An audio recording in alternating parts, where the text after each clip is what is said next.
Good evening and welcome. This is the Got Holidays webinar. I'm Dr. Lisa Reyes Mason, an assistant professor here at the UT College of Social Work. I apologize for my voice. I have a minor cold, but hopefully folks can hear me just fine. The College of Social Work wanted to offer this webinar as a way to respond to something that came from the recent listening spaces that we held, which is that some of our faculty, staff, and students are expecting what might be a difficult holiday season with family and friends this year following the election. So this webinar has two parts: a short 10-minute introduction with some tips and ideas for dialogue on these slides.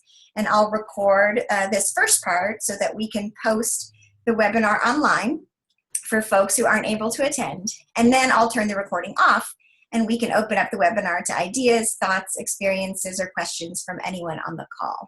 So for this first part, please do mute your microphone to help cut down on any background sounds.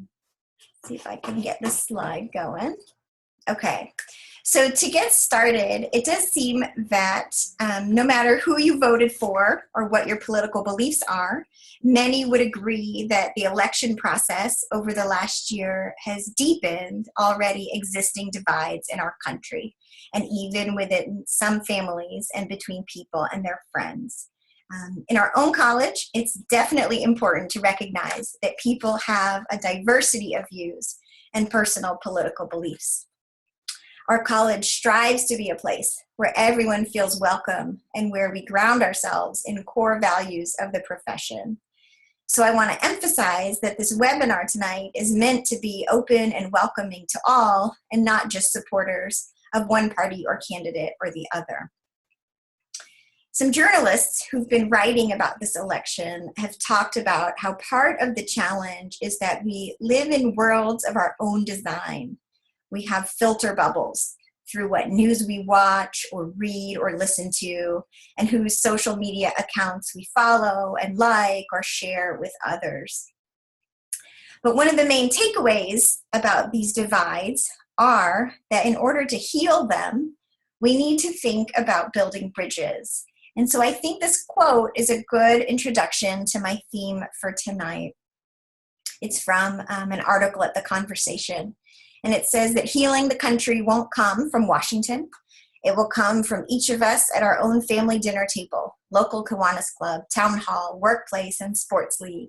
It will come from each of us as we work to open up our own individual bubbles. So trying to build bridges with people who see the world differently from you or have different political views or beliefs is one way to try and purposefully, deliberately seek common ground. So as you think about the holiday season around the corner, and you imagine the conversations you might have or the situations you might be in, I'd like you to think about what intention you might set. Will you set an intention of harmony by avoiding uncomfortable topics or discussion? This could be the intention you're most comfortable with, and this could definitely be the right choice for you. Will you set an intention of arguing your side or view through debate, even if it gets quite heated? It could be that this is the right choice for you. Or will you consider an intention of seeking understanding through inquiry, through asking, listening, and dialoguing with the family and friends you are with? While there truly are no right or wrong answers to which intention you choose, this third one is what I'll focus on. So Arlie Hochschild, I think you pronounce it, is a very openly liberal professor from Berkeley who spent 5 years learning from Southern Tea Party conservatives for the writing of her book, Strangers in Their Own Land. And she makes a compelling case in this interview for the need for more empathy in society today. She says, we have to reach out. We need people on different sides of the political divide learning to listen and turning their own moral alarm system off for a little while. As Arlie says in this interview, feeling and empathy open up a deeper level of thinking. And empathy enables you to do your thinking with more understanding. So in a way, pursuing empathy this holiday season could actually have a twofold goal for you. It can help you build bridges with other people by suspending your own judgment.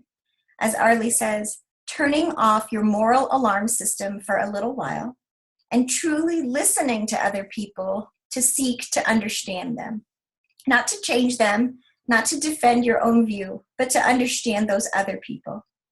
And it can help you think more deeply and clearly about your own views by hearing another side.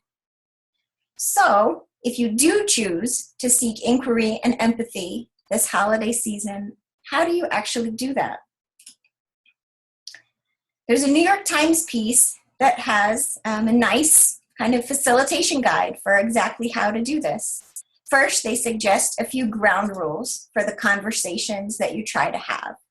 They suggest catching up with each other first, have the small talk, ask about the non-controversial things, ask about what's going on or how people have been.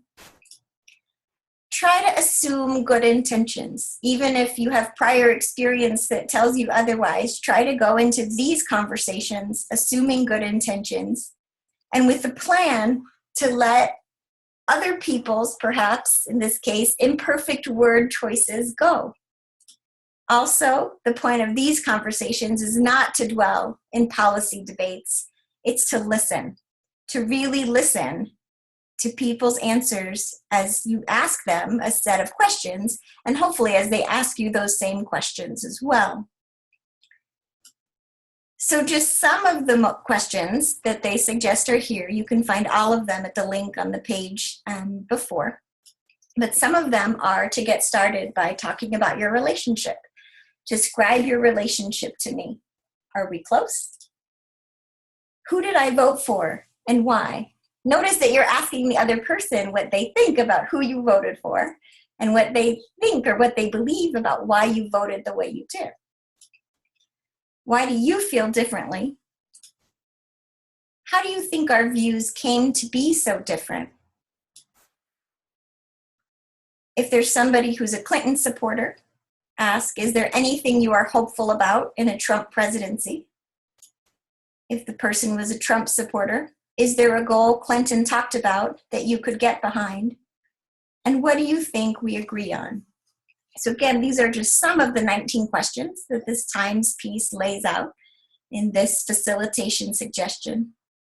So take a moment and see if you can imagine actually printing out these questions from the New York Times, approaching one of your family members or friends whom you know you disagree with or whom you're worried about having conflict with. What might happen if you ask them to sit down with you in the spirit of understanding and building bridges and go through the questions together? At the bottom of this slide, there's a link where you can read about actual dialogues that took place between family and friends with very different political beliefs and what came from it. Take a look at those and see if their stories can give you hope for what might be possible for you and your family and friends. Also, UT has an Institute for Collaborative Communication, which is all about deepening our conversations through the art of dialogue. There are 7 actions to take in an effective dialogue, and the ones most relevant here, I think, are questioning and listening. Instead of advocating your own view or responding back to someone's claim with a claim of your own, is there a question that you can ask instead? An open-ended question that invites conversation and dialogue. And after you ask that question, can you listen, really listen, and suspend the popcorning of thought or counter-thought after counter-thought that might arise in you? Can you focus in the present on listening to what the person is saying and thinking of more open-ended questions to follow up with? These are all skills that get stronger with practice. Is there someone whom you could see yourself practicing this with this holiday season?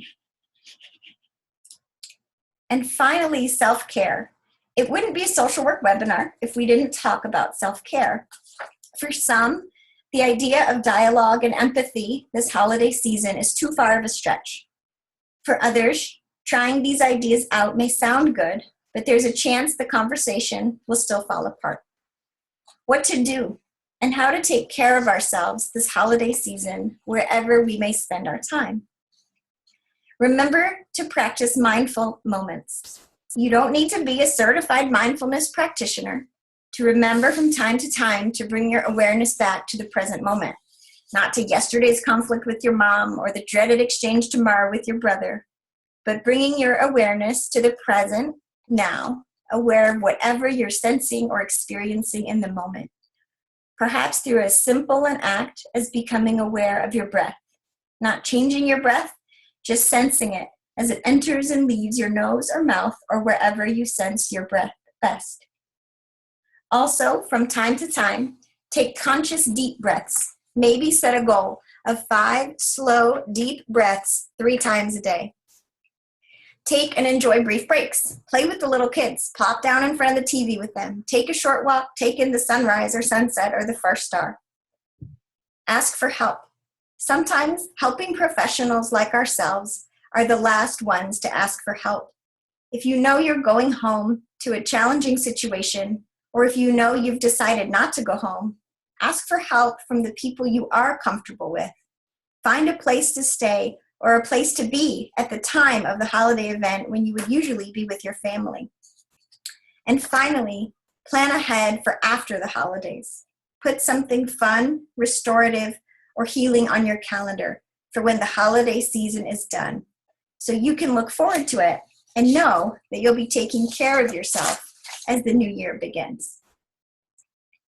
So with that, we can open this up. If there is discussion or questions, let me stop the recording. So